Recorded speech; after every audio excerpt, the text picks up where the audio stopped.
Chairman of the APEC CEO Summit 2024 and former Prime Minister of Peru, distinguished panelists, distinguished delegates from Indonesia, all the ministers attending.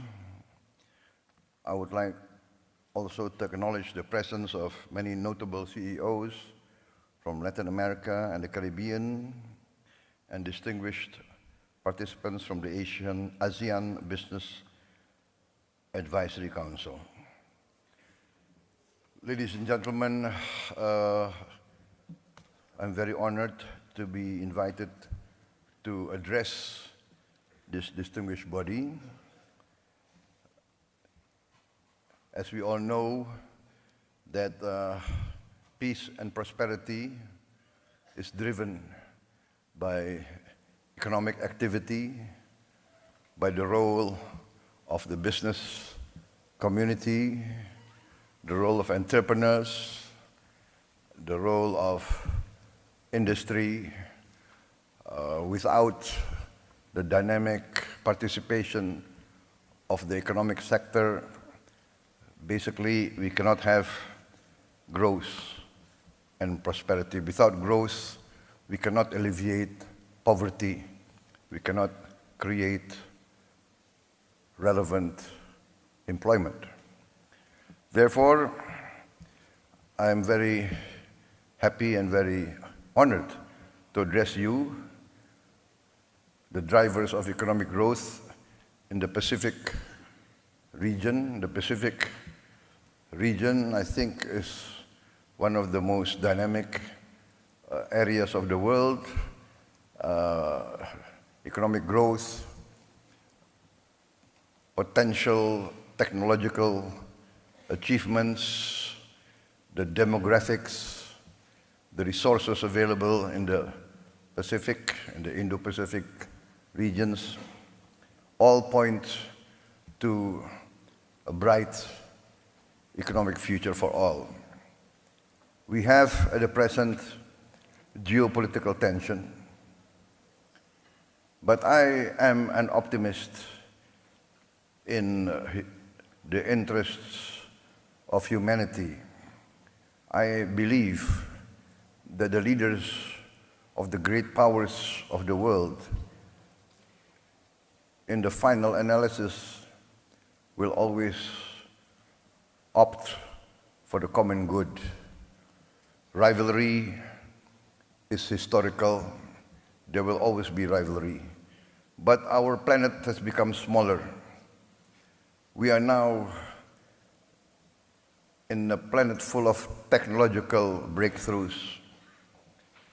The tremendous breakthroughs in technology demands that leaders be more wise, be more patient, be more accommodating, because the power of technology can bring significant progress to human life, but the power of technology can also destroy human life very fast.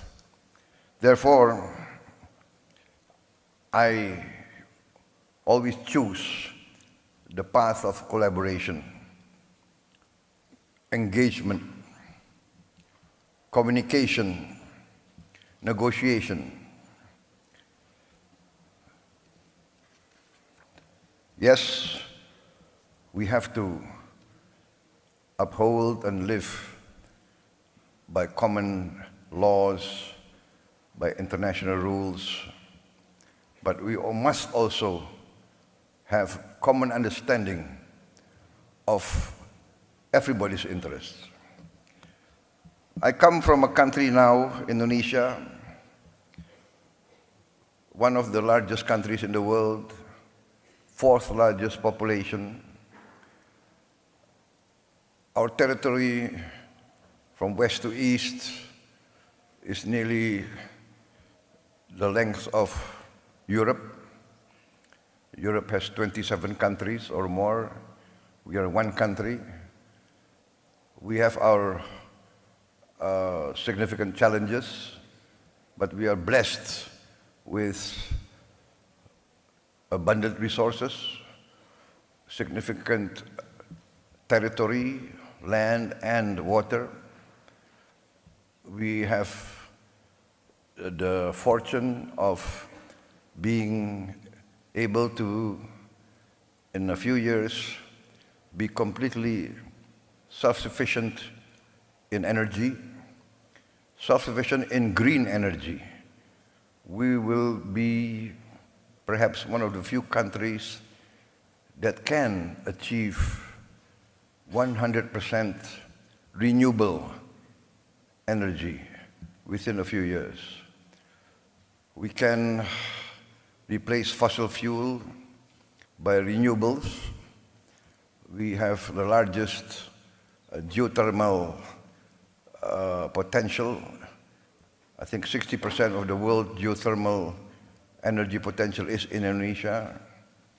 We have a potential, of course, solar energy, but our main strength will come from bioenergy, from the plant-based fuel that we can produce.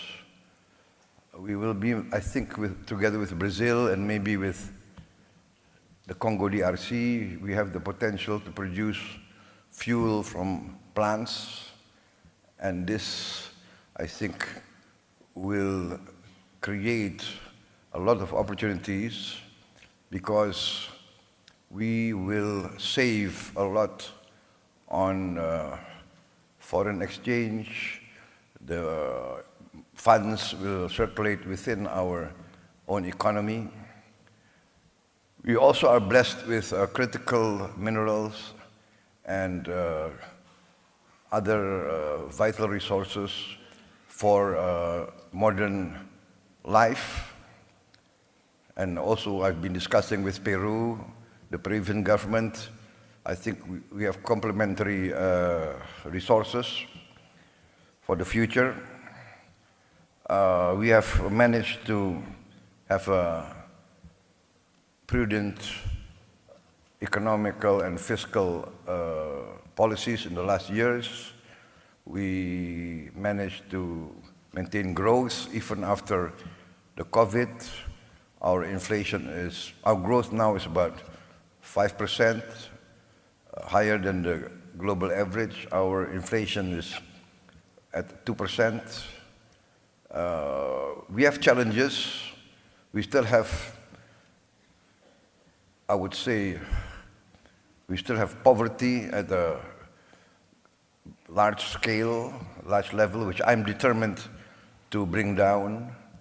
And we do have a significant percentage of our children malnourished. I'm also determined to address these problems head on. Ladies and gentlemen, I am a firm believer in the role of private business. Before I entered government, I was also a businessman, an entrepreneur, so I do understand from both sides the concerns, the challenges faced by private business. I think private business wants certainty of the legal system. Private business wants favorable economic climate, political climate, stability, security, and good conditions, favorable incentives, and this we are addressing. We have liberalized our laws. We open the health sector for foreign health companies. We are opening our education sector. We invite foreign universities to open campuses.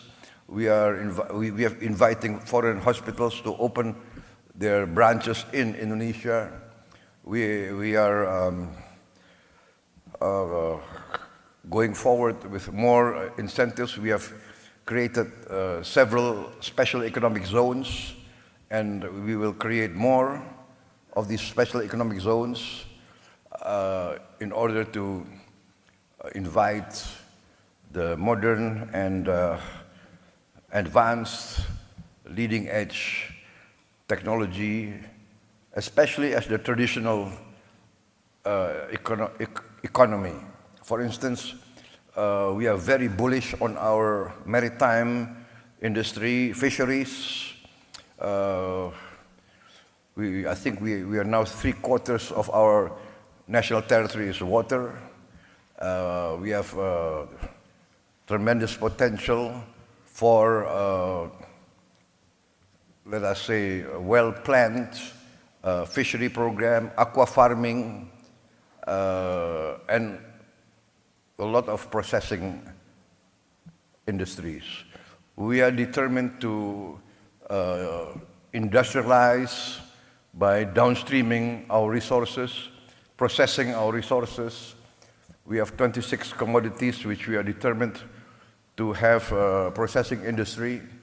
We calculate that we need investment of around $600 billion, and we invite foreign participants to come in and take part in this. And many of the companies have been involved in our economy for many, many years.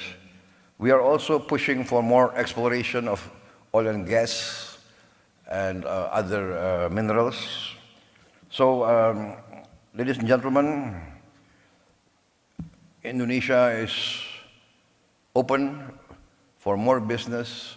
I'm determined to protect all investments, to give favorable economic conditions, and to be involved in the major economic organizations of the world, and to work together with all of you to create mutual prosperity. I believe that prosperity can only come from peace.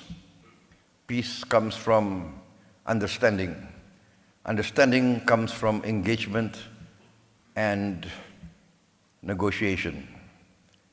So I'm very happy to attend this APEC summit, to renew contacts, to introduce myself, to introduce my country, and to invite cooperation between all of you, the private sector of the Pacific Basin, the Pacific world, and together to achieve prosperity.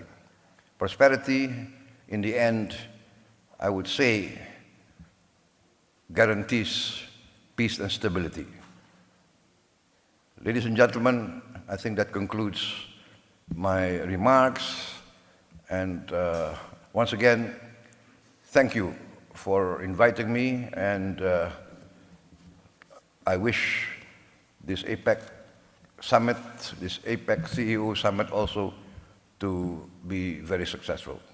Thank you very much.